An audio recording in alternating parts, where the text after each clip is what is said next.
Hello guys, नमस्कार। GS and English talks YouTube channel पर आप सभी का हार्दिक अभिनंदन और स्वागत है। जैसा आप जानते हैं कि हमारी इंडियन पॉलिटी की सीरीज चल रही है एम लक्ष्मीकांत। आज इस सीरीज के अंदर हम एक बहुत ही इम्पोर्टेंट टॉपिक करने जा रहे हैं और ये टॉपिक है जो भारतीय संविधान के अंदर टोटल 22 भाग थे, जिनमें आज की डेट में 25 हो चुके हैं।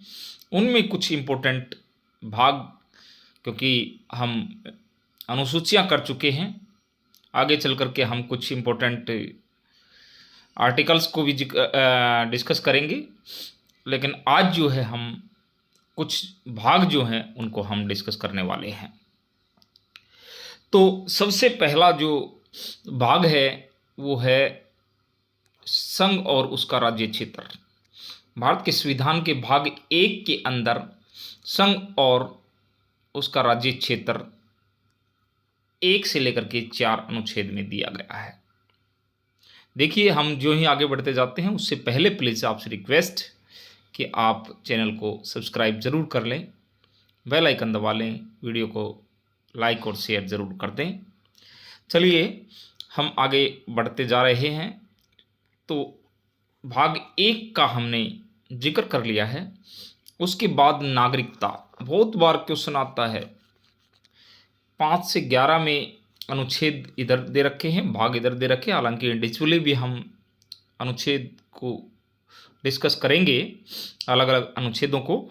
तो आज हम भाग के ऊपर ज़्यादा कंसंट्रेशन कर रहे हैं। 1 के अंदर संघ और उसका राज्य क्षेत्र, 2 के अंदर नागरिकता, भाग 3 के अंदर फंडामेंटल जो आपके राइट्स हैं, मौलिक अधिकार, उसका जिक्र मैं पहले भी बता चुका हूँ। 12 से 35 अनुच्छेद में राज्य के नीति निर्देशक सिद्धांत डीपीएसपी भाग 4 में, और मौलिक कर्तव्य जो हैं 4A यानी कि 4A के अंदर दिए गए हैं, और अनुच्छेद है 51 कै, और ये 36 से 51 ये पहले भी आपके सामने डिस्कस किया जा चुका है। ये चीज़ें एक बार आप ध्यान से देख लें। और 5 में संघ सरकार का जिक्र किया गया है, और 6 के अंदर राज्य सरकारों का जिक्र किया गया है। तो आप प्लीज़ इस बात को अच्छे से देख लें कि 1 के अंदर संघ और उसका राज्य क्षेत्र, 2 में नागरिकता, 3 के अंदर मौलिक अधिकार, 4 के अंदर नीति निर्देशक सिद्धांत, 4K के अंदर मौलिक कर्तव्य, 5 के अंदर जो है संघ सरकार, जिसके अंदर ये सारी चीज़ें आप नीचे देख भी रहे हैं। कार्यपालिका, राष्ट्रपति की विधायी शक्तियाँ, ये सब कुछ जो है संघ सरकार से रिलेटेड, और ये राज्य सरकारों से रिलेटेड। ये आप साथ के साथ जो है सिमिल्टेनियसली आप अनुच्छेदों को भी देख सकते हैं। हालांकि अनुच्छेद पर हम अलग से क्लास लेकर के आएंगे।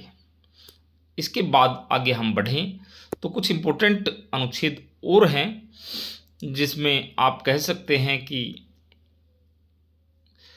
7 के अंदर राज्यों से संबंधित जो पहली अनुसूची है उसका जिक्र किया गया है। 8 में संघ राज्य क्षेत्र का जिक्र किया गया है। 9 बहुत इम्पोर्टेंट पंचायतें, 243 से जो है अनुच्छेद। इस बात को बहुत अच्छे से आप जान लें कि संविधान की भाग 9 के अंदर आपका पंचायतों का, और 9K के अंदर, ये भी बहुत इम्पोर्टेंट, 9K के अंदर नगर पालिकाओं का जिक्र, 9K के अंदर सहकारी समितियां, बहुत ही इम्पोर्टेंट। यहाँ से क्वेश्चन की प्रोबेबिलिटी बहुत ज़्यादा, पॉसिबिलिटी बहुत ज़्यादा बनती है यहाँ से।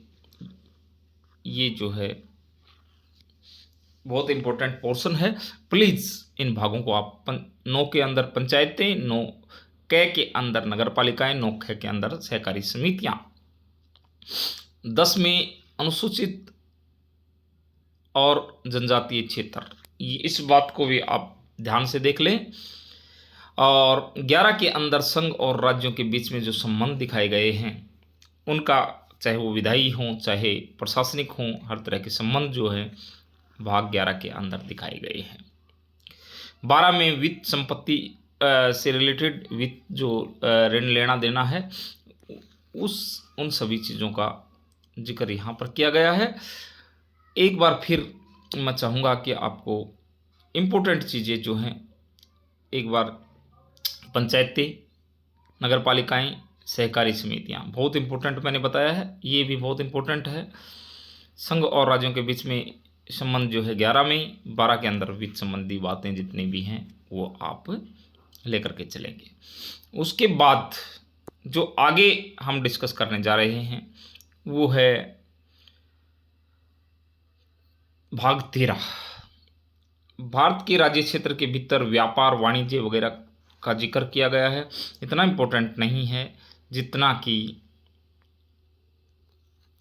भाग 14, संघ और राज्यों के अधीन जितनी भी सेवाएं होती हैं जैसे लोक सेवा आयोग वगैरह, तो वो सारी चीज़ें जो हैं, इस चीज़ को बहुत इम्पोर्टेंट चीज़ है 14। और 14 के उससे भी ज़्यादा इम्पोर्टेंट जितने भी ट्रिब्यूनल होते हैं, अधिकरण हैं, इनका जिक्र किया गया है। साइड में आप देख सकते हैं, जैसा कि मैंने बताया कि हम डिस्कस करेंगे हालांकि इन चीज़ों को, लेकिन आप देखते हुए चलिएगा। कुछ वर्गों से संबंध, हाँ, उससे पहले एक और इम्पोर्टेंट भाग आ रहा है, वो है निर्वाचन।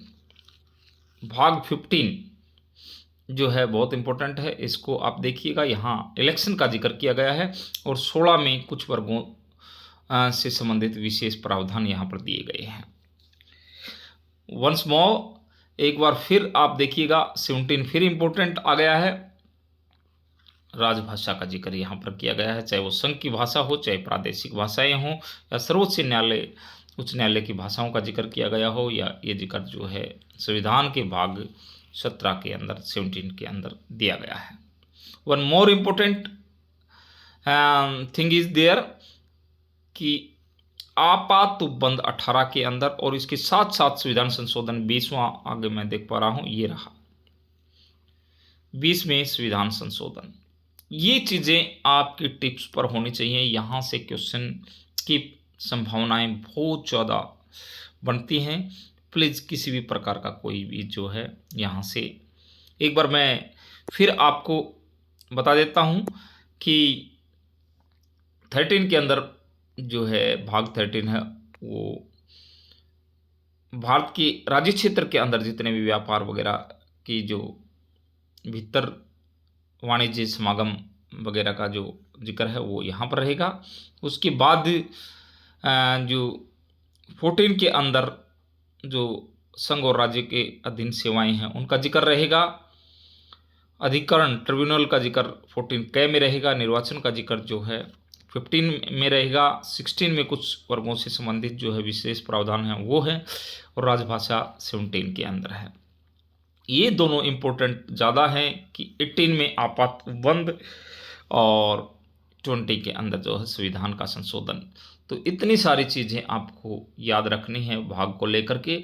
हम छोटे छोटे लेक्चर लेकर के 10 से 15 मिनट के, और फिर हम इन सभी चीज़ों को, हालांकि 5 मिनट की 6 मिनट की क्लास साइमल्टेनियसली हमारी इकोनॉमिक्स की भी चल रही है, वो थोड़ी सी बीच बीच में जो है उसका हमने क्योंकि टाइम फिक्स नहीं कर रखा है, लेकिन वो क्लास जो है आती रहेगी, हम डाल देते हैं जो ही समय के अनुसार कि जो ही टाइम मिलता है हमें, तो वो चीज़ें आती रहती है। लेकिन ये शेड्यूल्ड क्लास है, ये जो है समय के अनुसार मंडे, वेंसडे और फ्राइडे को आपके बीच में 11 बजे सुबह जो है इस प्रकार से इंडियन पॉलिटी को हम डिस्कस करते जा रहे हैं।